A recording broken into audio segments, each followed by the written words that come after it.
Welcome to the Parsha Perspective. Each week, we will delve deep in a weekly Torah portion to find a practical and insightful way to enhance your daily life.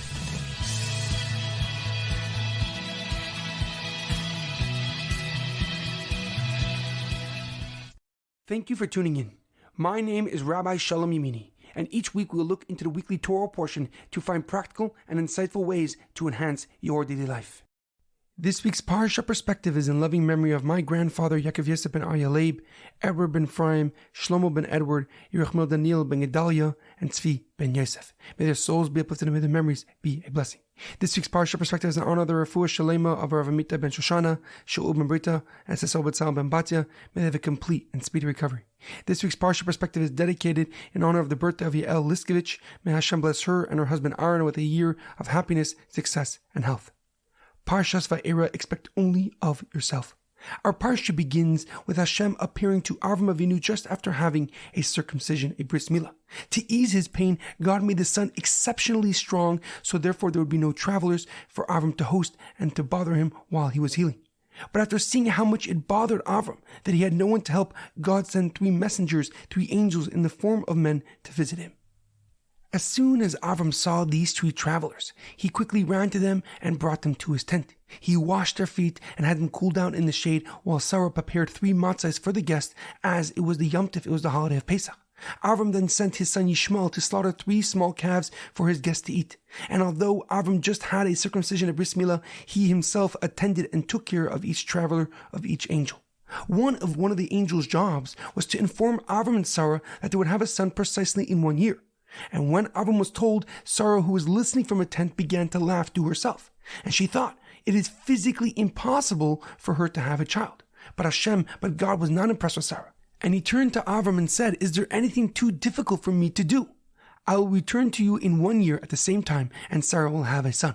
And therefore, when the baby was born a year later, he was named Yitzchak, which comes and stems from the root word in Hebrew for laughter, which is chok. However, a question comes to mind.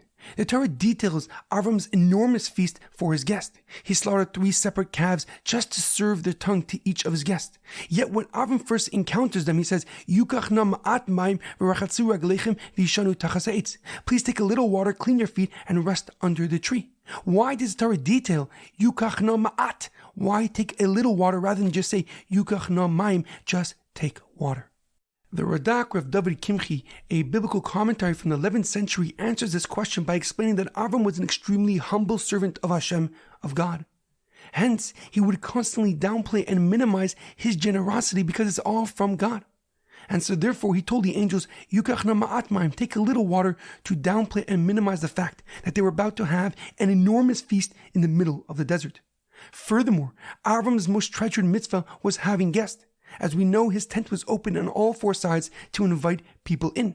And in fact, the character trait that Avram passed on to us till today is the attribute of chesed, of kindness.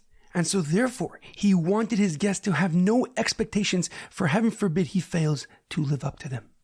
However, Rabbi Soloveitchik of blessed memory, a descendant of the Brisker rabbinic dynasty, gives a deeper and more profound explanation.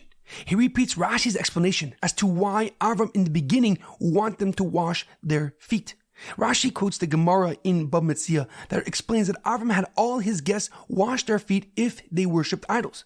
And since some people actually bowed down to the dust of the earth, Avram made every person clean their feet before entering his tent.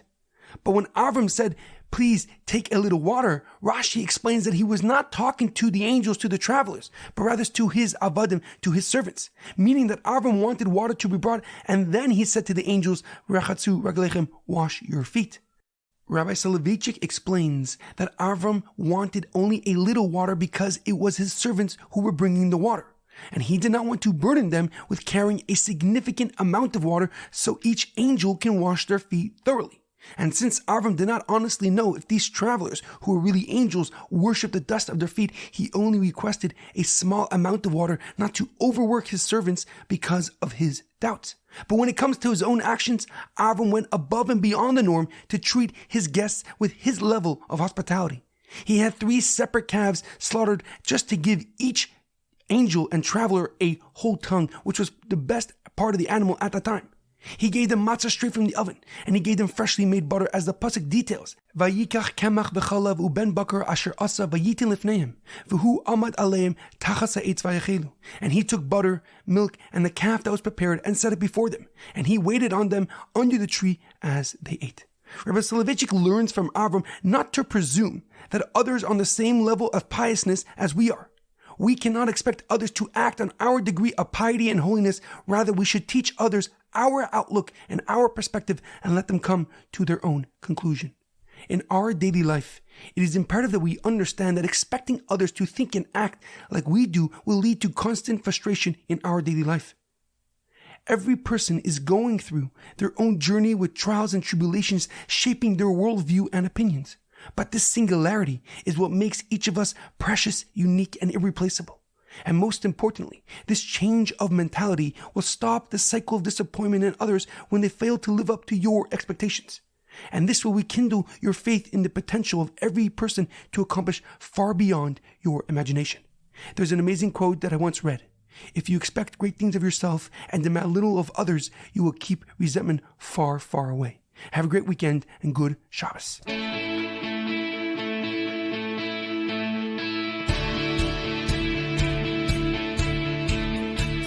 Thank you for tuning in to The Parsha Perspective. Check out our website, theparshaperspective.com. Send thoughts and comments to theparshaperspective@gmail.com. Till next time, thanks for listening.